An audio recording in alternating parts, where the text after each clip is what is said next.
অনেক সময় আমাদের আবেগী মুসলমান আল্লাহর দিন সহজ শুনলে অনেকের কষ্ট লাগে। এক জায়গায় বলছি যে আল্লাহর ওলি হওয়া সবচেয়ে সহজ। একজন প্রশ্ন করেছে, আল্লাহর ওলি হওয়া যদি সবচেয়ে সহজ হয় তাহলে সাহাবীরা তো মায়ের খেলেন কেন, জীবন দিলেন কেন? কথা কি বুঝতে পারছেন?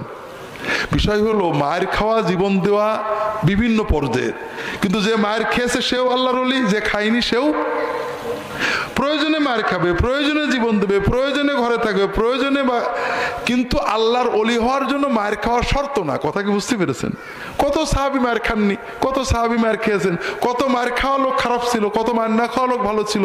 এই জন্য প্রয়োজনে মোমেনকে মায়ের খেতে হয়, প্রয়োজনে মোমেনকে কষ্ট করতে হয়, কিন্তু আল্লাহর ওলি হওয়ার জন্য এগুলো কোনো কন্ডিশন না, আল্লাহর ওলি হওয়ার পরের কাজ এগুলো। তো এই জন্য একজন বলছে, হুজুর একজন খুব জিকির করে, তাসবিহ তাহলিল করে, কিন্তু হারাম খায়, তাতে কোনো লাভ হবে? তো বাস্তব কথা, আপনি যদি ফরজ তরক করেন, হারাম খান, জিকির তো নফল।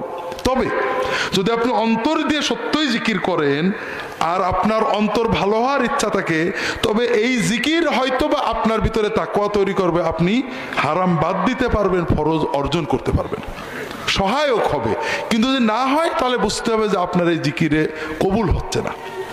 এই জন্য আল্লাহর জিকির সবসময় করবেন, সবসময় আল্লাহ তাআলার কাছে দোয়া করবেন। নফল ইবাদতের ভিতরে এটা অত্যন্ত গুরুত্বপূর্ণ। সর্বশেষ রাসূলুল্লাহ সাল্লাল্লাহু আলাইহি ওয়াসাল্লাম আল্লাহর ওলিদের আলামত বললেন। আলামত কি? যে তার চোখ, নাক, কান, তার মন আল্লাহর হুকুমের অধীন হয়ে যায়। কাজেই যখন আপনি দেখবেন গীবত করতে গেলে জিভে বেঁকা হয়ে আসছে, ভয় লাগছে, হারামের দিকে হাত বাড়াতে গেলে হাত বাড়তে চাচ্ছে না, মানুষের ক্ষতি করতে গেলে মানুষ, তাহলে বুঝবেন যে আপনার ভিতরে আল্লাহর বেলায়েত এসে গেছে।